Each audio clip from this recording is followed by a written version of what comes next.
Welcome back to Columbia University, where we're having another Blue Talks conversation, and we're going to be talking about leadership. And Morgan Massie is with me, and you're a leadership coach expert, but what exactly does that mean? Because everyone's a leadership coach. I know. What does it mean? Well, I like to think that we're all leaders in our own right. Even if you're not in a formal leadership role, you're the leader of your own day, right? Yep. So, we teach those types of skills in my coachings and my trainings too. So leadership is a concept to start. So what got you into this? What made, you're a CEO, you're a founder, and you're a coach. So what got you into this? Yeah. My journey has been kind of a long one, right? And I've always wanted to help others show up, be seen, be heard, leverage their strengths. And it just so happened that my journey kind of led me to working with other leaders, particularly new leaders, people that are looking to jump from that fishbowl of that individual contributor, and what are those skills that they need to embody in order to start leading and managing others. So what are those skills? Because everyone's got their own list. So what is your list? Yeah, those skills. Well, you think of it, when you're an individual contributor, you're responsible for your day and your outcomes. And all of a sudden, when you become a leader, what I see is this new leader syndrome, where you still want to hold on to everything. And it's so hard to let go and to delegate and to empower your team to do these things, because it's not just that singular mindset anymore. Okay, that's one of my favorite pet peeves about leadership.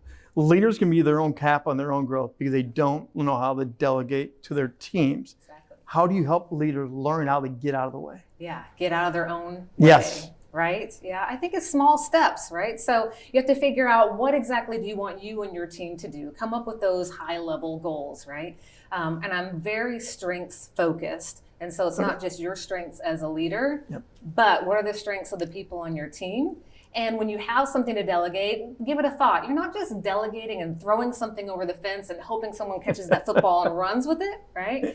You want to make sure that you're delegating to the right person for the right reasons, because they have that strength, that interest, that ability, that bandwidth to take that task on and run with it. Right people, right place, and right seat on the bus. Exactly. And many leaders don't do that well because they think they know where they put you, but they don't know you.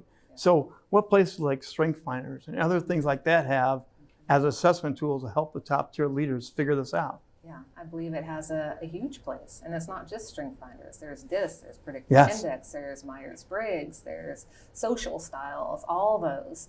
And the more behavioral assessments you've had exposure to, you can see what those threads are of those strengths and skills that you and your team have. You can absolutely use that. I know that in my past, I worked with a number of teams where we encouraged them to pick a behavioral assessment. Just make sure you're consistent with it, so you're building that same language.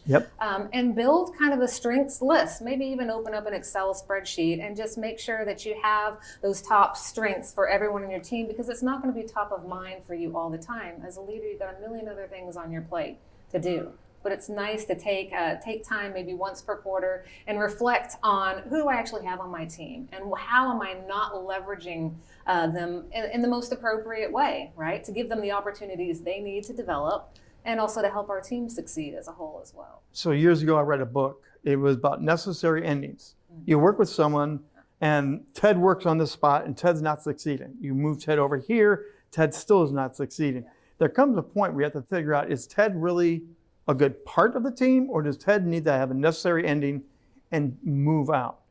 Why don't leaders know how to do that gracefully and do that better? Because often they'll just kick you out, or they'll keep Ted forever and nothing ever happens. Yeah.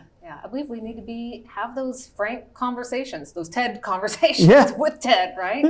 And ask him, are you enjoying the work that you're doing? What are your hopes? What are your goals? What are your aspirations? There's too many times where I'm coaching leaders and they're not having these, what I call elevate conversations with their people. They're just in that day in, day out, check the box mindset, and not really giving much consideration to, am I providing my people with the opportunity to showcase who they are and what they do to the benefit of themselves and the team? Am I talking about their development opportunities as well? And if they're not a fit, are we having that conversation and seeing how we can find either another place for them to blossom in the organization, or have a good conversation with them to help nudge them to finding what their sweet spot is? Well, and I work with leaders where, when I have given them the exit, They'll call a year later and say, that was the best thing you did for me. Yeah. It stunk at the time. I finally got someplace I really fit, and I'm flying over here. Thank you for letting me go. But a lot of leaders don't want to go through the messy exit conversation. No, they don't. I have been so grateful that I've had just that experience where I was pushed out of the nest. Didn't like it at the time because it's uncomfortable, right? And you become used to your job. You're like, I got the benefits, I got the salary, I have people I love to work with. How am I not the right fit for this role or for this company? Right. But again, kind of reflecting on it a couple years later, I'm so grateful that that leader had the courage to let me go, knowing that that opened me up to bigger and better things, and I've never looked back. Now, there's a new term out there, the emergent leader. Before I define it, how would you define the emergent leader? Yeah, the emergent leader. So how I define that is kind of that sweet spot of when I'm working with someone who is just on the cusp of really understanding what it means to lead others, to lead through your strengths, and to really blossom in your own role. So who's in charge of nurturing and developing that emergent leader? Because often they've got 20 ideas, and they want to do all of them at once. Is it the top tier leader to do that? Is it the team leader? Is it for them to figure that out? I am one to believe that you need to seek out the support that's going to help you flourish in your role. Ultimately, at the end of the day, you can't rely on your leader to give you that support 100% of the time. Who are your mentors? Who do you look up to? Who can you find to coach you to create that path of development and success? So where do you fall in that? As a coach trainer, what type of role do you play? Are you a mentor? Are you a trainer to top teachers and then they take you from there? Where do you fall in the mix? It's interesting. Over the course of time, when I was working with a small consultancy called Avion Consulting, we developed this coaching model called the 5 Coaching Conversations. Okay. And that gave leaders the language that they can use to coach and encourage their teams and themselves and have better conversations around do they need to stay or do we need to push them to whatever is next for them? How can we properly delegate to our people? How can we make sure we're having those real conversations to make sure that our people stay engaged? Right? So what are one of those 5? What are just one of those that you're going to kind of maybe expound on? Yeah, explain is one of them. And explain, I think, is a foundational. You have someone that is new to their role, new to an experience, maybe new to a project.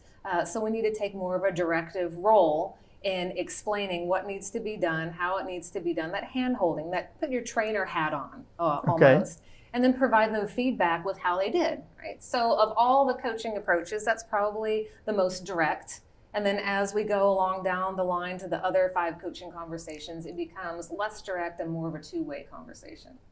So one of my favorite parts of leadership is fun and celebration at work. Catching people doing their best and celebrating that. Often we find people doing their worst and everyone in the company knows Susie messed up. Yeah. What's your take on that? Celebration versus the glaring mistake? Yeah. There's kind of 2 parts of that. So, number 1 is encouraging and finding ways to encourage and motivate and reward your team for their successes. And that's one of the 5 coaching conversations too. Okay. It's what are those tangible and intangible ways that you can use to reward and encourage your teams, knowing that what is going to motivate and encourage one person might be very different from another. So personality types come back in, all those early things. They all comes into play. And do you, as a leader of the team, have an understanding of those nuances of if I want to motivate Morgan, she's probably not going to want to have all of her accomplishments on blast on a team call, but she's going to really value that one-on-one conversation where I give her personal feedback and we're able to have that conversation. So speaking about what motivates you to do this? What motivates me to do?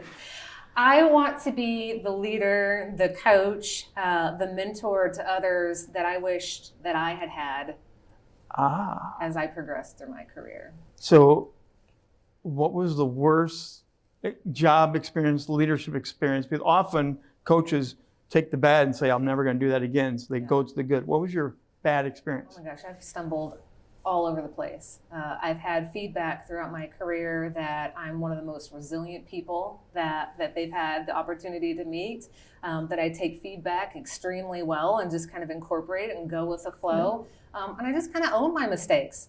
I haven't been perfect here today either. You just kind of own it, because I think that's what good leaders do. They recognize that no one's going to be perfect. No one's going to execute 100% all of the time. And your people need to see that you're able to fall and fall forward. Fall gracefully. Yeah. Now, the other thing with leaders is right now is social media is taking over. There's cameras everywhere. There's microphones everywhere. There's TikTok. How do you coach CEOs, high-level executives to handle themselves now, because everyone's watching? I think personal brand is important, because people are seeing more of what you just deliver inside the four walls of your office, or now we're even, working from our home office too. But you're developing this personal brand, who you are, what your expertise is. So I really encourage the people that I work with to figure out what that personal brand is and how are you showcasing yourself on social media.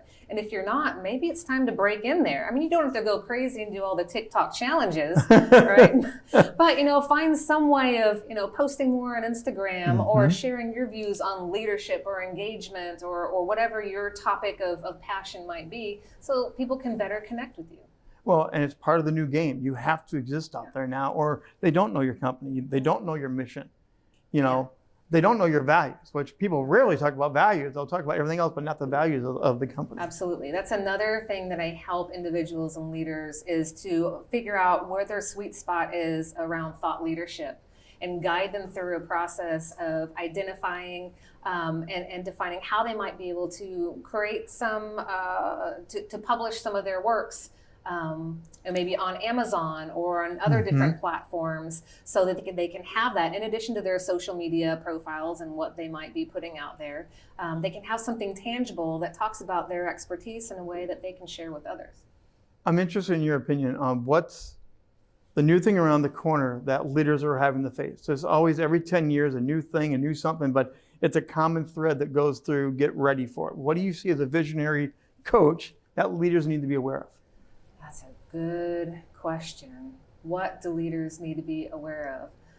I think it's keeping their people engaged, because we're continuously moving towards this work from anywhere environment, where we have hybrid teams, we have remote workers that are being asked to come back and show back up in the workplace, and they're pushing back. And these leaders are having the ability to work from anywhere in the world as well. And so how do you keep people connected and engaged across time, across distance, and still be able to work towards that unified goal together? So wrapping up, how can they get a hold of you? Because people are going to want to talk to you, learn more. How do they connect with you? Absolutely. Well, people can go to my website, leadershipandtrainingconcierge.com, or they can reach out to me directly and find me on Facebook or LinkedIn or Instagram. What's the proper name? What's the best way to find you? Morgan Massie. Morgan Massie. Morgan, thanks for being with us on this bLU Talk. Yeah, thank you.